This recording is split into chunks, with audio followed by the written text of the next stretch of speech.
Morning, morning, morning. And so welcome back to my day on the Small Business Saturday, Small Business 100. And just before my next guest, Ian Anderson Gray, comes on, just going to give a few quick tips about creating video yourself. So 5 things to think of before you start to film. So first off, what tools do you need?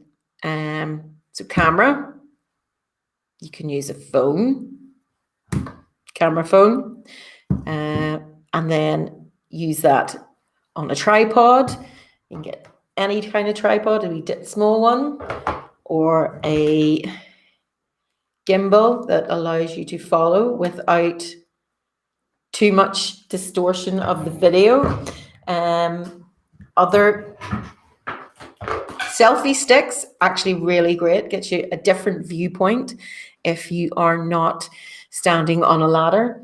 So that's one way to start doing videos, is using those simple, really inexpensive tools using your phone. Then next up, of course, you would use a camera, a DSLR or a mirrorless camera, and use that to film. And then you can hire high-end proper 4K, 8K cameras, but this is professional setting. So for the small business, start off with your phone, even use your iPad. Yes, this is what I wanted to show you. So you can use your iPad on a stand like this, and this is an easy attachment to attach your iPad and connect a microphone to, and a microphone like this, and I'm hoping this isn't too crackly on Instagram for this. And that works really well. Also, because when I do some videos with people using my iPad, I don't have them looking at themselves. I ask them to look at just the small wee camera aperture opening, and it tends to make people feel more at ease. So that's another way to start making your videos. Another thing to think about is sound. Now, do what I say more than what I do today, because today we have a bit of an echo. We've kind of moved house, or we have moved house, and we don't have a lot of our furniture yet because we're in this room because we're painting and whatever. So there's a bit of an echo. So ideally you would be somewhere where there's not an echo, because no matter how good the video is, people will not watch it if the sound isn't good. So I'm hoping the video is okay and the sound is okay as well.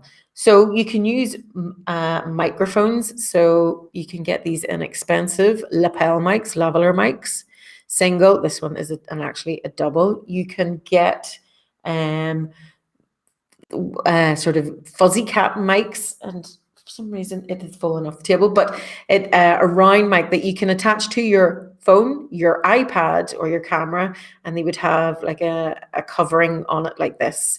And then a fuzzy cat one looks like a fuzzy cat that's been run over, kind of, but it helps actually to block out noise for the surrounding area.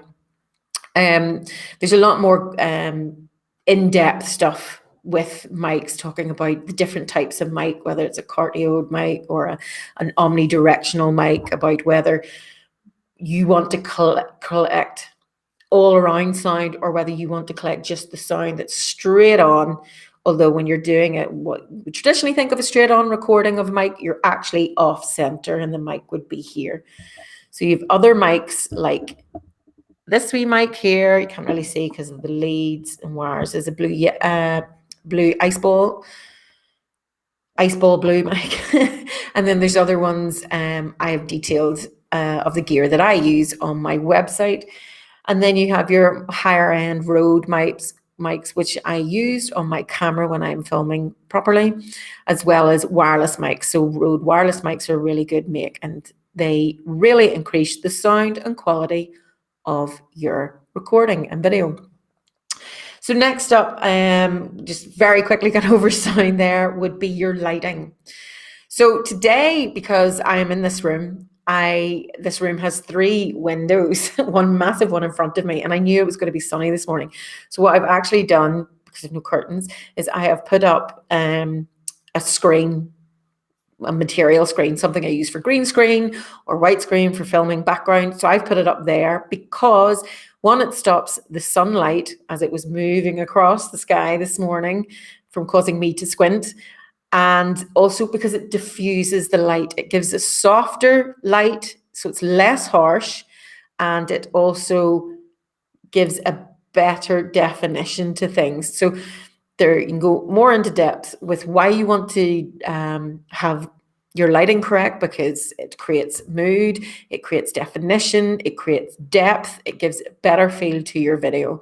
So there's more on lighting and the different types of light. So I will show you just a few quick things that you can get to add interest to your videos or your live videos. Easily accessibly got in your local supermarket. I know you can get these in Asda. I got this online. So a ring light. This is great for using your phone if you're out and about. I have a larger one of these that I actually use where my iPad would sit here or my camera sits here, and I can film vox pops. Vox pops, is that what we call it? Testimonials at an event where the people are lit from all around because of the halo light, and it's a great light. And it means the subject is looking directly at the camera, so it gives a great video, and it's really quite simple. So a larger one of these. Other lights you can have are your fill light, your backlight, your key light, and your eye light.